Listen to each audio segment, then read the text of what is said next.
ನಮಸ್ಕಾರ ಸ್ನೇಹಿತರೆ, study with MD ಕನ್ನಡಗೆ ಸ್ವಾಗತ. ಇಂದಿನ ವಿಡಿಯೋದಲ್ಲಿ ಭೂಗೋಳಶಾಸ್ತ್ರದ ಚಾಪ್ಟರ್ ವೈಸ್ ಅಂದರೆ ಒಂದು ಚಾಪ್ಟರಿಂದ 20 ಕ್ವಶನನ್ನು ತೊಗೊಂಡಿದ್ದೀನಿ. ಇವತ್ತು 2 ಚಾಪ್ಟರ್ನ ನೋಡೋಣ. ಚಾಪ್ಟರ್ 1 ಮತ್ತು ಚಾಪ್ಟರ್ 2. ಚಾಪ್ಟರ್ 1 ಚಾಪ್ಟರ್ 2 ಇಂದ 40 ಕ್ವಶನ ಅನ್ನು ತೊಗೊಂಡಿದ್ದೀನಿ. 40 ಕ್ವಶನ್ ಆ್ಯಂಡ್ ಆನ್ಸರನ್ನು ನೋಡ್ತಾ ಹೋಗೋಣ. ಭೂಗೋಳಶಾಸ್ತ್ರದ ಪ್ರಮುಖ ಪ್ರಶ್ನೋತ್ತರಗಳು ಅಂದರೆ village accountant, APSC, RRB, SSC ಇತರೆ ಎಲ್ಲ ಸ್ಪರ್ಧಾತ್ಮಕ ಪರೀಕ್ಷೆಗಳಿಗೆ ಉಪಯುಕ್ತವಾದ ಪ್ರಶ್ನೋತ್ತರಗಳನ್ನ ನೋಡ್ತಾ ಹೋಗೋಣ. ಮೊದಲ ಪ್ರಶ್ನೆ, ಸೂರ್ಯನಿಗೆ ಅತ್ಯಂತ ಸಮೀಪದಲ್ಲಿರುವ ಗ್ರಹ ಯಾವುದು? ಆಪ್ಷನ್ ಎ ಶುಕ್ರ ಗ್ರಹ, B ಬುಧ ಗ್ರಹ, C ಭೂಮಿ, D ಮಂಗಳ.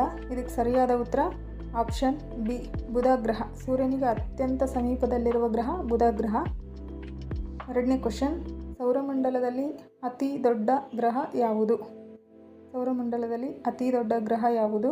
ಆಪ್ಷನ್ ಎ ಶನಿ ಗ್ರಹ, ಆಪ್ಷನ್ ಬಿ ಗುರುಗ್ರಹ, ಆಪ್ಷನ್ ಸಿ ನೆಪ್ಚೂನ್. ಇದಕ್ಕೆ ಸರಿಯಾದ ಉತ್ತರ ಆಪ್ಷನ್ ಬಿ ಗುರುಗ್ರಹ. ಸೌರಮಂಡಲದಲ್ಲಿನ ಅತ್ಯಂತ ದೊಡ್ಡ ಗ್ರಹ ಗುರುಗ್ರಹ, ಆಪ್ಷನ್ ಬಿ.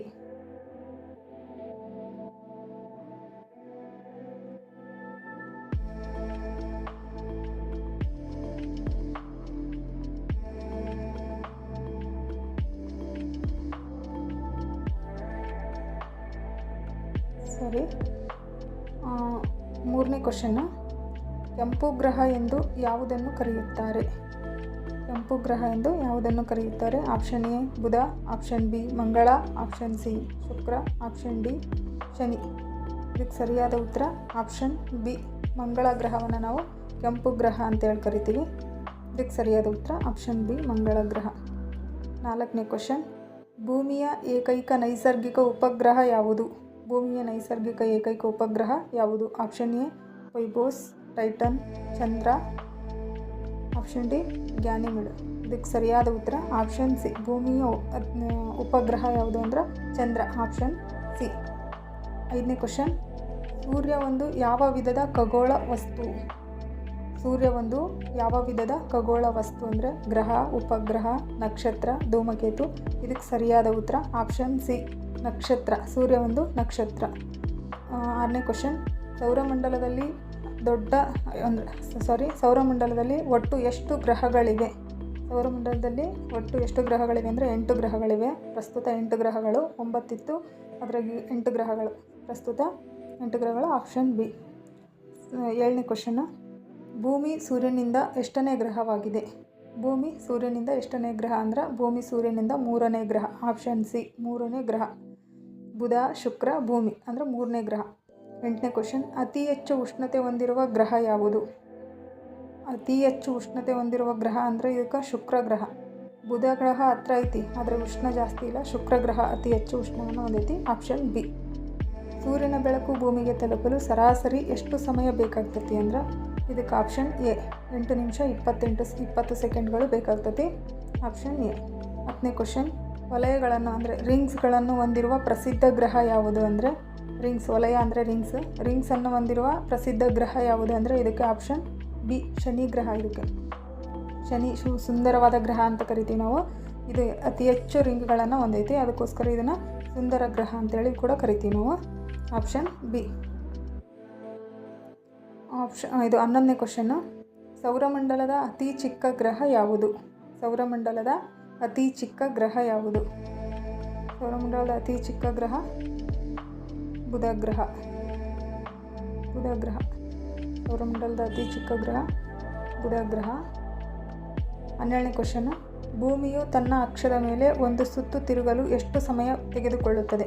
ಭೂಮಿ ತನ್ನ ಅಕ್ಷದ ಮೇಲೆ ಒಂದು ಸುತ್ತು ತಿರುಗಲು ಎಷ್ಟು ಸಮಯ ಅಕ್ಷ ಅಂದರೆ ತನ್ನ ಸುತ್ತ ತಾನು ತಿರುಗೋದಕ್ಕೆ ಎಷ್ಟು ಸಮಯ ತಗೊಳ್ತತಿ ಅಂತ. ಭೂಮಿ ತನ್ನ ಸುತ್ತ ತಾನು ತಿರುಗಕ್ಕೆ ಎಷ್ಟು ಸಮಯ ತಗೊಳ್ತದೆ ಅಂದರೆ 24 ಗಂಟೆಗಳನ್ನ ತಗೊಳ್ತತಿ, ಆಪ್ಷನ್ ಬಿ. ಇದಕ್ಕೆ ಸರಿಯಾದ ಉತ್ತರ ಆಪ್ಷನ್ ಬಿ 24 ಗಂಟೆ. 13ನೇ ಕ್ವಶನ್ನು, ಭೂಮಿಯು ಸೂರ್ಯನ ಸುತ್ತ ಒಂದು ಪ್ರದಕ್ಷಿಣೆ ಪೂರ್ಣಗೊಳಿಸಲು ಎಷ್ಟು ಸಮಯ ತೆಗೆದುಕೊಳ್ಳುತ್ತದೆ? ಭೂಮಿ ತನ್ನ ಸುತ್ತ ತಾನು ತಿರುಗಕ್ಕೆ 24 ಗಂಟೆ ಬೇಕು. ಭೂಮಿ ಸೂರ್ಯನ ಸುತ್ತ ಒಂದು ಪ್ರದಕ್ಷಿಣೆ ಪೂರ್ಣಗೊಳಿಸಲು ಎಷ್ಟು ಸಮಯ ಬೇಕಂದ್ರೆ 365 1/4 ದಿನ ಬೇಕಾಗ್ತತಿ. Option B. 14ನೇ ಕ್ವಶನ್ನು, ಬೆಳಗಿನ ತಾರೆ ಎಂದು ಯಾವ ಗ್ರಹವನ್ನು ಕರಿತೀವಿ ನಾವು? ಬೆಳಗಿನ ತಾರೆ ಅಂತೇಳಿ ಯಾವ ಗ್ರಹವನ್ನು ಕರಿತೀವಿ ಅಂದರೆ ಶುಕ್ರ ಗ್ರಹವನ್ನು ಕರಿತೀವಿ ನಾವು. Option B. ಬೆಳಗಿನ ತಾರೆ, ಬೆಳ್ಳಿ ಚುಕ್ಕಿ, ರೈತನ ಮಿತ್ರ ಗ್ರಹ ಅಂತೇಳಿ ಕರೆಯೋದು ನಾವು ಶುಕ್ರ ಗ್ರಹವನ್ನು. Option B. ಬೆಳ್ಳಿ ಚುಕ್ಕಿ ಅಂತ ಕೂಡ ಕರಿತೀವಿ ಇದಕ್ಕೆ ನಾವು. ಮುಂಜಾನೆಯ ನಕ್ಷತ್ರ ಅಂತಲೂ ಕೂಡ ಕರಿತೀವಿ. ಆಪ್ಷನ್ ಬಿ ಶುಕ್ರ ಗ್ರಹ. 15ನೇ ಕ್ವಶನ್ನು, ಅತಿ ಹೆಚ್ಚು ಉಪಗ್ರಹಗಳನ್ನು ಹೊಂದಿರುವ ಗ್ರಹ ಯಾವುದು? ಅತಿ ಹೆಚ್ಚು ಉಪಗ್ರಹಗಳನ್ನು ಹೊಂದಿರುವ ಗ್ರಹ ಯಾವುದು ಅಂದರೆ ಶನಿ ಗ್ರಹ. ಪ್ರಸ್ತುತ ಅತಿ ಹೆಚ್ಚು ಉಪಗ್ರಹಗಳನ್ನು ಅಂದರೆ 272 ಅಥವಾ 78 ಅಂದರೆ ಹೆಚ್ಚು ಗ್ರಹಗಳನ್ನು ಅಂದರೆ 78ಕ್ಕಿಂತ ಹೆಚ್ಚು ಶನಿ ಗ್ರಹ ಅತಿ ಹೆಚ್ಚು ಉಪಗ್ರಹಗಳನ್ನ ಹೊಂದಿರೋದು. 16ನೇ ಕ್ವಶನ್ನು, ಸೌರಮಂಡಲದ ಕೇಂದ್ರ ಯಾವುದು? ಸೌರಮಂಡಲದ ಕೇಂದ್ರ ಅಂದರೆ ನಾವು ಸೂರ್ಯನನ್ನು ಕರಿತೀವಿ. ಸೌರಮಂಡಲದ ಕೇಂದ್ರ ಅಂತೇಳಿ ಸೂರ್ಯನನ್ನು ಕರಿತೀವಿ. Option C. ಸೌರಮಂಡಲದ ಕೇಂದ್ರ ಅಂತೇಳಿ ನಾವು ಸೂರ್ಯನನ್ನು ಕರಿತೀವಿ. Option C. ಸೌರಮಂಡಲದ ಕೇಂದ್ರ ಆಪ್ಷನ್ ಸಿ ಸೂರ್ಯ. 17ನೇ ಕ್ವಶನ್ನು, ಗ್ರಹಗಳು ಸೂರ್ಯನ ಸುತ್ತ ಚಲಿಸುವ ಮಾರ್ಗವನ್ನು ಏನೆಂದು ಕರೆಯುತ್ತಾರೆ? ಗ್ರಹಗಳು ಸೂರ್ಯನ ಸುತ್ತ ಚಲಿಸುವ ಮಾರ್ಗವನ್ನು ತನ್ನ ಸುತ್ತ ತಾನು ತಿರುಗಿದ್ರೆ ಅಕ್ಷಭ್ರಮಣ, ಕಕ್ಷೆ ಅಂತ ಕರಿತೀವಿ ನಾವು. ಗ್ರಹಗಳು ಸೂರ್ಯನನ್ನು ಅಂದರೆ ಸೂರ್ಯ ಕೇಂದ್ರ ಸಿದ್ಧಾಂತ ಅಂತ ಕರಿತೀವಿ. ಗ್ರಹಗಳು ಸೂರ್ಯನ ಸುತ್ತ ಚಲಿಸ್ತಾವಲ್ಲ ಅದಕ್ಕೆ ನಾವು ಕಕ್ಷೆ ಅಂತ ಕರಿತೀವಿ, ಅಕ್ಷಭ್ರಮಣ.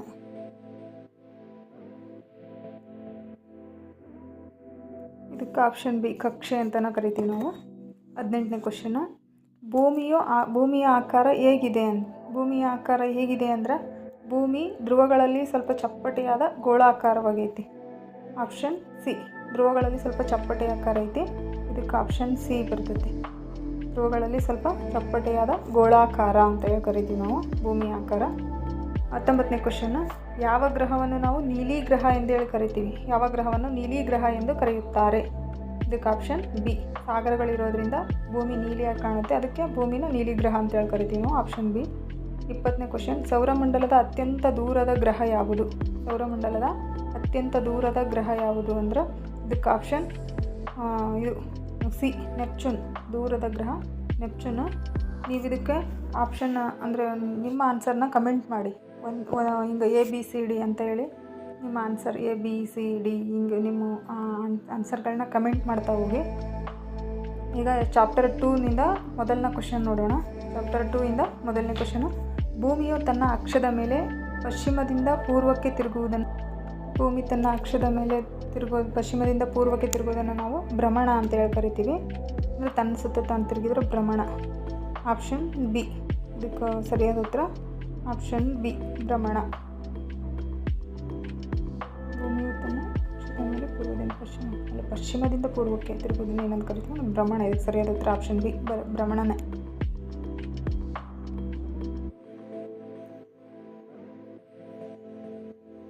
ಸಾರಿ ಫ್ರೆಂಡ್, ನಿಮಗೆಲ್ಲಾದರೂ ನನ್ನ ಆನ್ಸರ್ ತಪ್ಪು ಅನಿಸಿದರೆ ನೀವು ಕಮೆಂಟ್ ಮಾಡಿ, ಸರಿಯಾದ ಉತ್ತರನ ಕಮೆಂಟ್ ಮಾಡಿ. ಅದು ಭ್ರಮಣನೇ. ಭೂಮಿಯ ಭ್ರಮಣಕ್ಕೆ ಎಷ್ಟು ಸಮಯ ಬೇಕಾಗ್ತೈತಿ? ಭೂಮಿಯ ಭ್ರಮಣ ಅಂದರೆ ತನ್ನ ಸುತ್ತ ತಾನು ತಿರುಗೋದಕ್ಕೆ ಭ್ರಮಣ ಅಂತ ಕರಿತೀವಿ ನಾವು. ತನ್ನ ಸುತ್ತ ತಾನು ತಿರುಗೋದಕ್ಕೆ ಅದಕ್ಕೆ 24 ಗಂಟೆ ಬೇಕಾಗ್ತೈತಿ. ಆಪ್ಷನ್ ಬಿ ಸರಿಯಾದ ಉತ್ತರ ಆಪ್ಷನ್ ಬಿ ಭ್ರಮಣ ಅಂದರೆ ತನ್ನ ಸುತ್ತ ತಾನು. ಪರಿಭ್ರಮಣ ಅಂದರೆ ಸೂರ್ಯನ ಸುತ್ತ ತಿರುಗೋದನ್ನ ತನ್ನ ಸುತ್ತ ತಾನು ತಿರುಗೋದಕ್ಕೆ ಭ್ರಮಣ ಅಂತಲೇ ಕರಿತೀವಿ. ಕರೆಕ್ಟ್ ಐತೆ ಆನ್ಸರ್ ಮೇಲಿಂದಕ್ಕೂ ಕೂಡ. ಇದು 24 ಗಂಟೆ ಅಂದರೆ ಆಪ್ಷನ್ ಬಿ. ಭ್ರಮಣಕ್ಕೆ ಎಷ್ಟು ಸಮಯ ಬೇಕಾಗ್ತೈತಿ ಅಂದರೆ 24 ಗಂಟೆ ಬೇಕಾಗ್ತೈತಿ. Option B.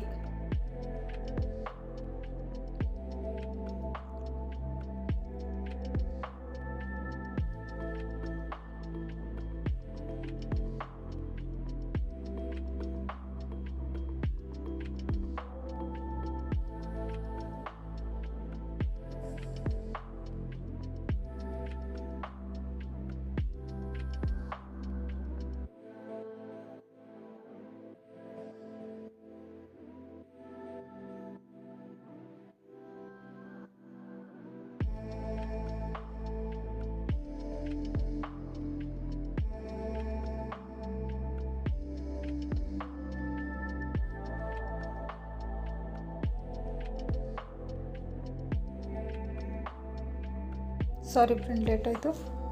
3ನೇ ಕ್ವಶನ್ನು, ಹಗಲು ಮತ್ತು ರಾತ್ರಿ ಉಂಟಾಗಲು ಮುಖ್ಯ ಕಾರಣ ಯಾವುದು?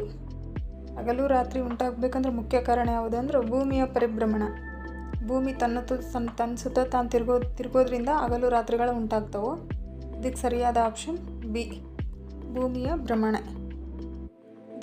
ಭೂಮಿ ತನ್ನ ಸುತ್ತ ತಾನು ತಿರುಗೋದ್ರಿಂದ ಹಗಲು ರಾತ್ರಿಗಳು ಉಂಟಾಗ್ತವೆ. ಸರಿಯಾದ ಉತ್ತರ ಆಪ್ಷನ್ ಬಿ.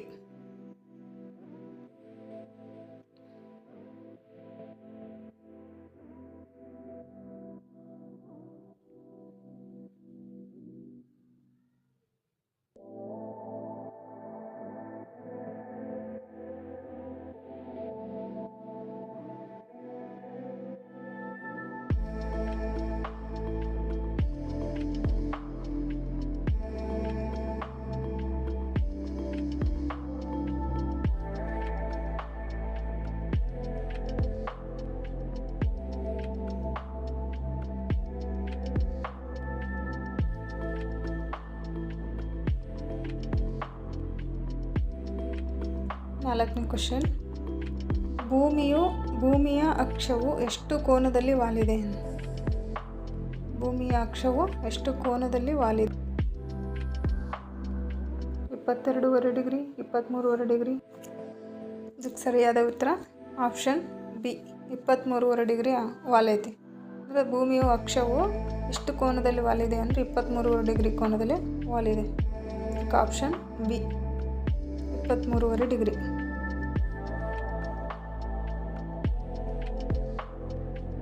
5ನೇ ಕ್ವಶನು, ಭೂಮಿಯು ಸೂರ್ಯನ ಸುತ್ತ ಸುತ್ತುವುದನ್ನು ಏನೆಂದು ಕರೆಯುತ್ತಾರೆ?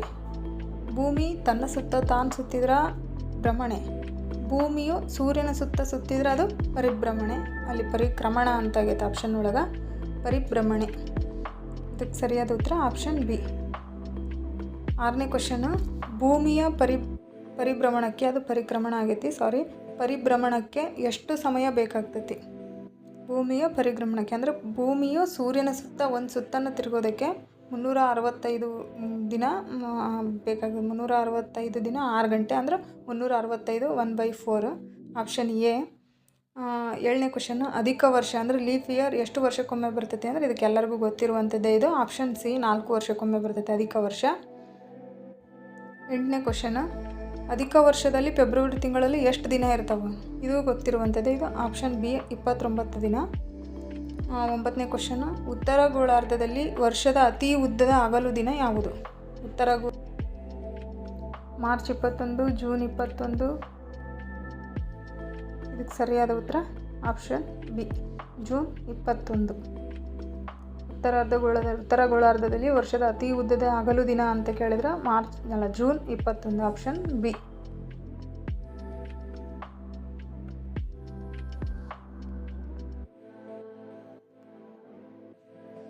10ನೇ ಕ್ವಶನ್, ಉತ್ತರ ಗೋಳಾರ್ಧದಲ್ಲಿ ವರ್ಷದ ಅತಿ ಚಿಕ್ಕ ದಿನ ಯಾವುದಂತೆ? ಅತಿ ಚಿಕ್ಕ ಹಗಲು ದಿನ. ಉತ್ತರ ಗೋಳಾರ್ಧದಲ್ಲಿ ವರ್ಷದ ಅತಿ ಚಿಕ್ಕ ಹಗಲು ಯಾವ ದಿನ ಇರ್ತತಿ ಅಂತೆ?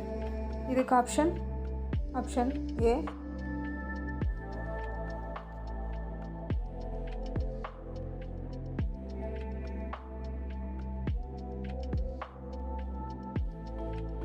ಡಿಸೆಂಬರ್ 22. ಇದಕ್ಕೆ option C, December 22. June 21, March 21, December 22, September 23. ಇದ್ರಾಗ ಆಪ್ಷನ್ ಸಿ. ಶಿವನ ಕ್ರಾಂತಿ ಅಂದರೆ ವಿಶ್ವ ಅಂತ ಬರ್ತೈತೆ. ಇದು ಕ್ವಶನ್ ಹೋಯ್ತು ಮೇಲೆ. ವಿಶ್ವ.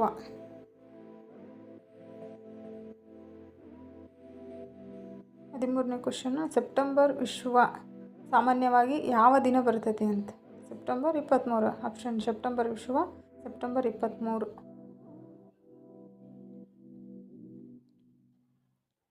Option B. 14ನೇ ಕ್ವಶನ್, ಭೂಮಿಯ ಅಕ್ಷದ ಹೊರೆಯಿಂದ ಯಾವುದು ಉಂಟಾಗ್ತತಿ? ಭೂಮಿಯ ಅಕ್ಷದ ಹೊರೆಯಿಂದ ಹಗಲು ರಾತ್ರಿ ಉಂಟಾಗ್ತವೆ. ಭೂಮಿಯ ಭ್ರಮಣದ ದಿಕ್ಕು ಯಾವುದು? ಭೂಮಿಯ ಭ್ರಮಣದ ದಿಕ್ಕು, ಭೂಮಿ ತನ್ನ ಸುತ್ತ ತಾನು ಸುತ್ತೋದು ಯಾವ ದಿಕ್ಕಿಂದ ಯಾವ ದಿಕ್ಕಿಗೆ ಅಂದರೆ ಪಶ್ಚಿಮದಿಂದ ಪೂರ್ವಕ್ಕೆ. Option B. ಸೂರ್ಯ ಮೊದಲು ಉದಯಿಸುವ ದೇಶ ಯಾವುದು? ಸೂರ್ಯ ಮೊದಲು ಉದಯಿಸುವ ದೇಶ ಜಪಾನ್. Option B. ಸೂರ್ಯ ಮೊದಲು ಉದಯಿಸುವ ದೇಶ ಜಪಾನ್. Option B. ನಮ್ಮ ಭಾರತದೊಳಗೆ ಅರುಣಾಚಲ ಪ್ರದೇಶ. 17ನೇ ಕ್ವಶನ್, ಒಂದು ವರ್ಷದ ಅವಧಿಯಲ್ಲಿ ಒಟ್ಟು ಎಷ್ಟು ಋತುಗಳು ಕಂಡುಬರ್ತವೆ? ಒಂದು ವರ್ಷದ ಅವಧಿಯಲ್ಲಿ ಒಟ್ಟು ಎಷ್ಟು ಋತುಗಳು ಕಂಡುಬರ್ತವೆ? Option A 2, option B 3, option C 4, option D 6. ಇದಕ್ಕೆ ಸರಿಯಾದ ಉತ್ತರ ಆಪ್ಷನ್ ಸಿ 4 ಋತುಗಳು ಕಂಡುಬರ್ತವೆ. 18ನೇ ಕ್ವಶನ್, ಡಿಸೆಂಬರ್ 22ರಂದು ದಕ್ಷಿಣ ಯಾವ ಋತು ಇರ್ತೈತೆ ಅಂದರೆ ಇದು ಆಪ್ಷನ್ ಬಿ ಬೇಸಿಗೆ ಇರ್ತೈತಿ. 19ನೇ ಕ್ವಶನ್, ಭೂಮಿಯ ಪರಿಭ್ರಮಣದ ಕಕ್ಷೆಯ ಆಕಾರ ಹೇಗಿರ್ತೈತಿ? ದೀರ್ಘ ವೃತ್ತಾಕಾರವಾಗಿರ್ತೈತಿ. ದೀರ್ಘ ವೃತ್ತಾಕಾರ. ಋತುಗಳು ಉಂಟಾಗಲು ಮುಖ್ಯ ಕಾರಣ ಯಾವುದು?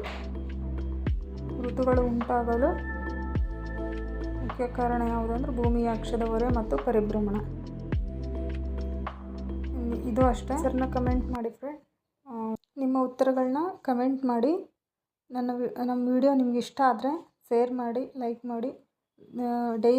ಡೈಲಿ ಚಾಪ್ಟರ್ ವೈಸ್ ಪ್ರಶ್ನೋತ್ತರಗಳಿಗಾಗಿ ನಮ್ಮ ಚಾನಲ್ನ ಸಬ್ಸ್ಕ್ರೈಬ್ ಮಾಡಿ. ಧನ್ಯವಾದಗಳು ಫ್ರೆಂಡ್. ಇಷ್ಟೊತ್ತು ವೀಕ್ಷಣೆ ಮಾಡಿದ್ದಕ್ಕೆ ತುಂಬ ಧನ್ಯವಾದಗಳು.